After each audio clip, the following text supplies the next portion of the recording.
สวัสดีพ่อแม่พี่น้องสุขุสุคนเนาะทาง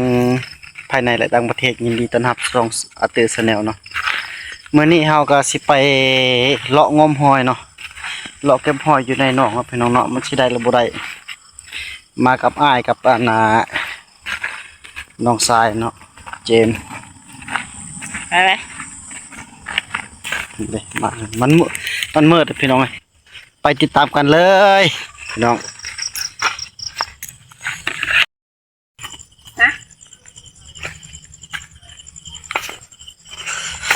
บ่มีเล็กแหลมเนาะนี่จะมีบอยนี่หอยเอาเก็บรถว่า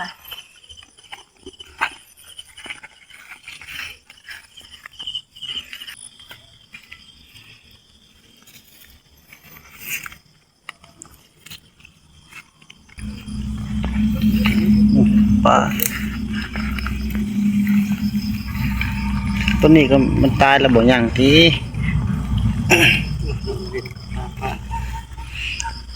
เล็กน้อยหอย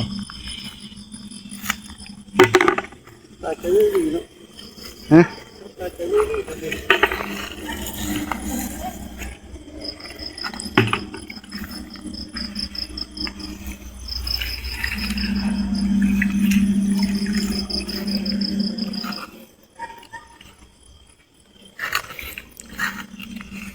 เหมือนปิ้งบ่สิเขียวในไซฮะเหมือนปิ้งบ่เขียวในไซเด้จับได้ไงบ่มีนะดีเนี่ยกระปิ้งย้ำ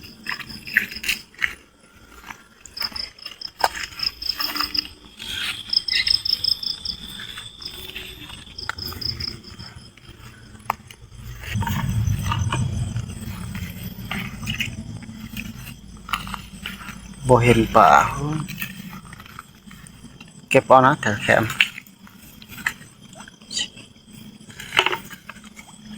นอกจากว่าเขาอยู่บ่ถึงจัง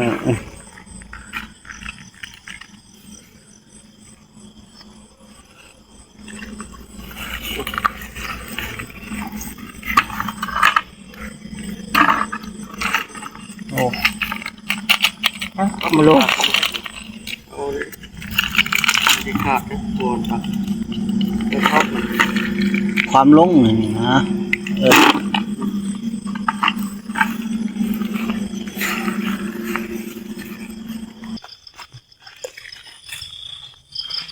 เมื่อตึ๊บเป็นอง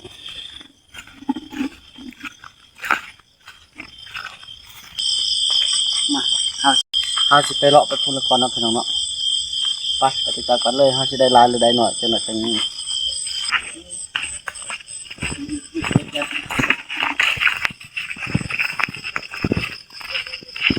เห็นอยู่บ่ทาง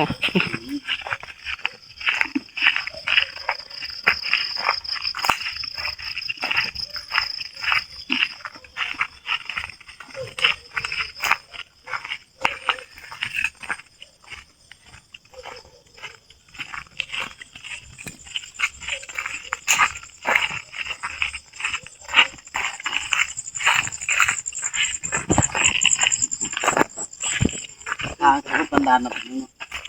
ทางก็คือเห็นมันยากบ่ได้แล้ว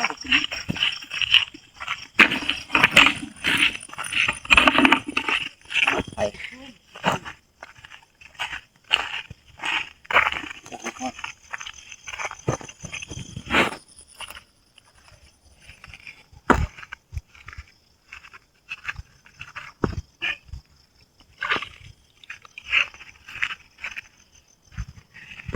เนาะนี่เห็นบ่หอยเชลล์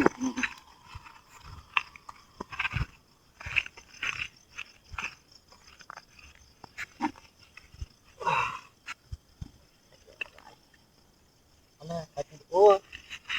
จมลงเลยเอาบ่ทันเอามาทำ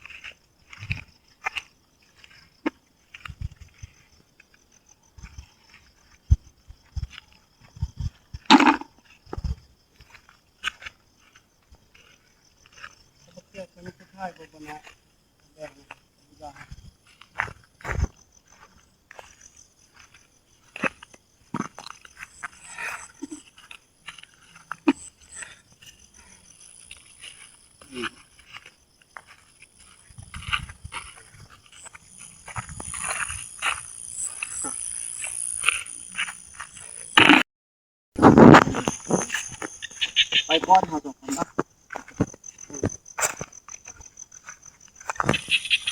เปิดแกนเขาเปิดเลย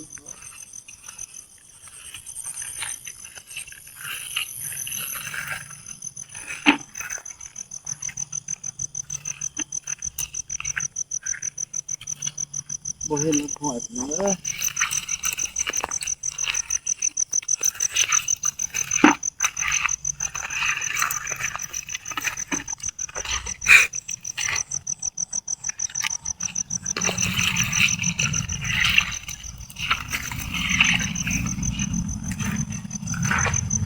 มืดตึ๊บ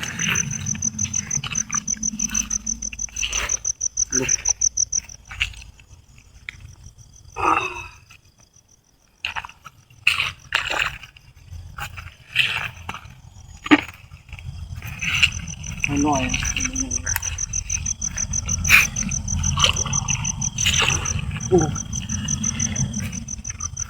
เปิด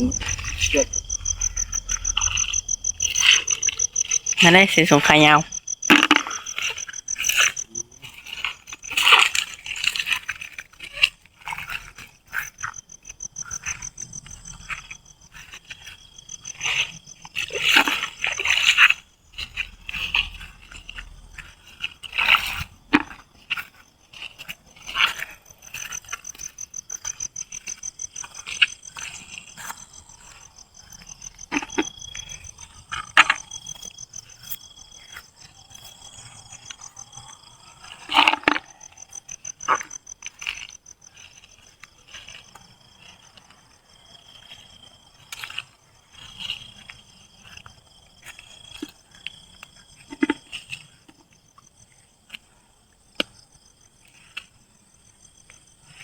มันมีฮอตป่าโอ้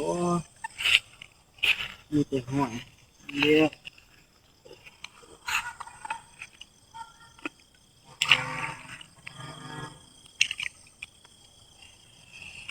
พี่น้องได้เทละซอก3 หมากนั่นแหละ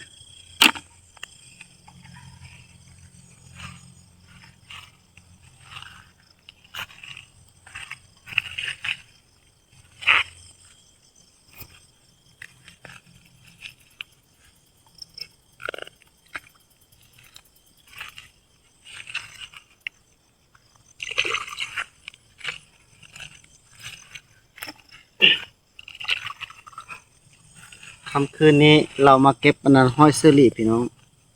ห้อยเซอรี่กันอยู่ในแคปริมทองริมนองพี่น้องริมนองปลาผมเองครับพี่น้อง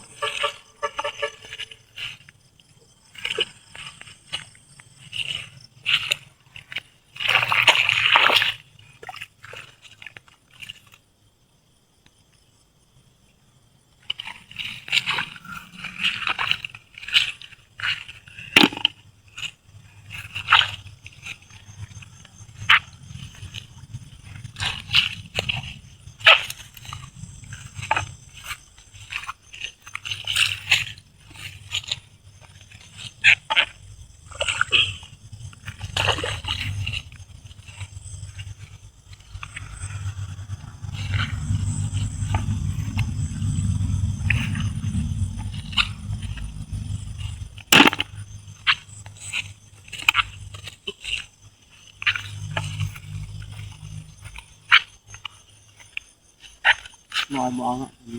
ใช่หน่อยโพด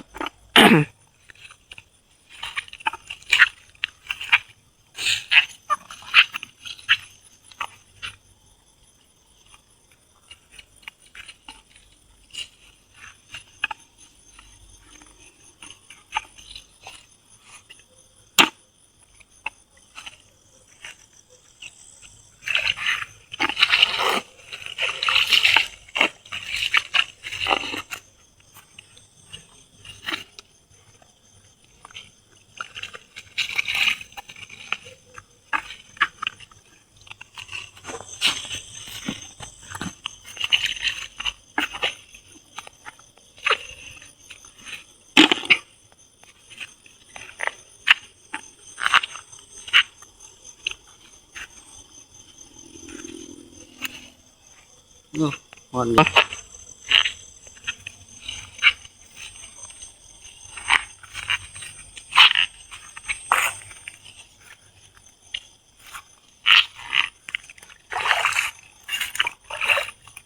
พอแล้วไปลองคู่กัน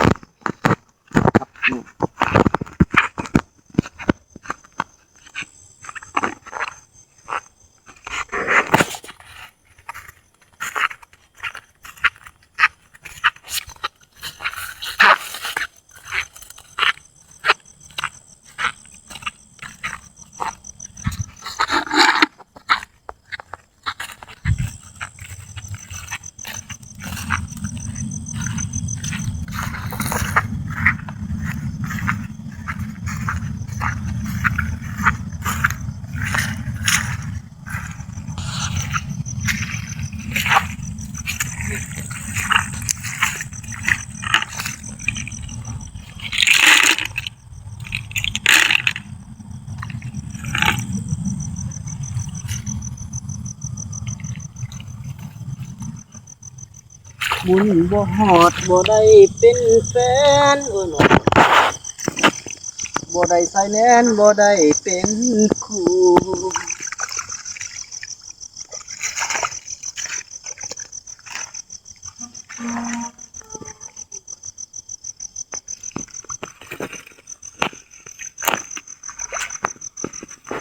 มีแต่ว่าจอดลึกๆแค่นี้แล้วมันจะพักนั่นข้ามบ่ได้มันที่นั่นนะข้ามบ่ได้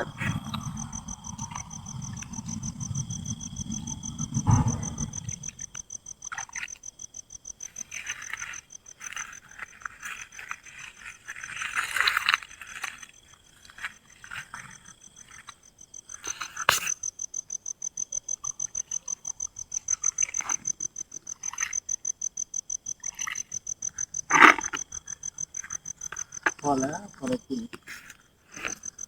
มันบ่มี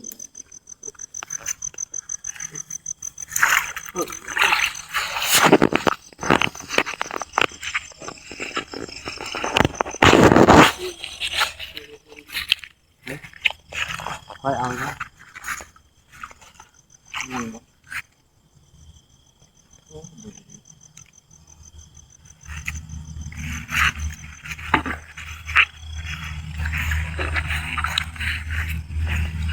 น้อยฉันนั่งออกบ่ ใช่หนู นี่ สำลีนะ มันมาใหม่สิบอกดีเก็บเบิดเลย ที่มาไว นี่นะข้ามทางข้ามบ่ได้ เล็ก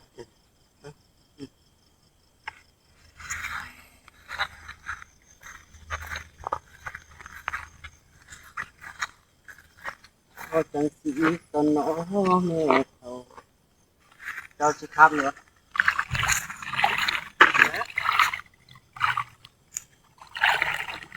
ข้ามน้ำข้ามไฟกันนะเอาสิเส่ส้มข้ามเอาละพี่น้องเนาะแกส่งไปหน่อยข้ามน้ำนะไปบ่ไรที่ว่าเครื่องเอาปะอยู่นี่เนาะเกือบเจ้าแกไม่ส่ง โอ้ยแก่ยังเนาะ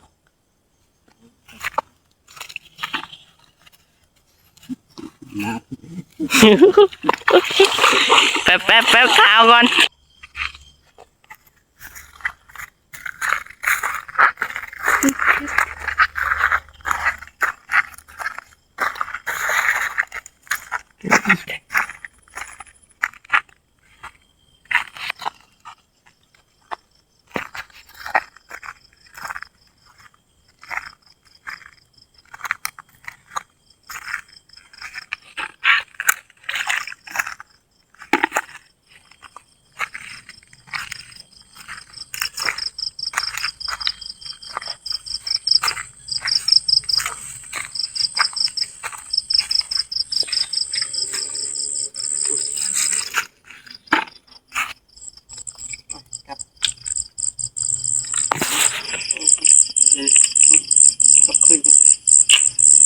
ทำเป็นหูเลยต่อเลย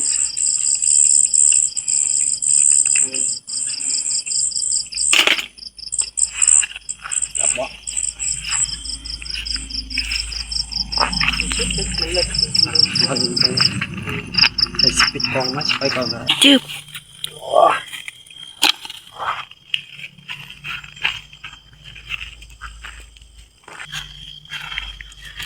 ซ้ ได้แล้วบ่ ำได้แล้ว มามื้อนี้มาฮอดนี่ถือว่าเฮาก็สิกลับนะครับพี่น้องเนาะเฮาก็สิสรุปปัญหาผลงานที่เฮาเก็บมาได้เนาะพี่น้องถือว่าได้จะซ้ำนี้พี่น้องเอ้ยก็ถือว่าหลายเติบพี่น้องพอได้แกล้งผลงานเฮาถือว่ามีหยังก็ฝากทาง FC ทั้งหลายเด้อมีหยังก็ฝากกดไลค์กดแชร์กดติดตามช่องอัตตือ Channel หน่อยเด้อพี่น้องขอขอบใจ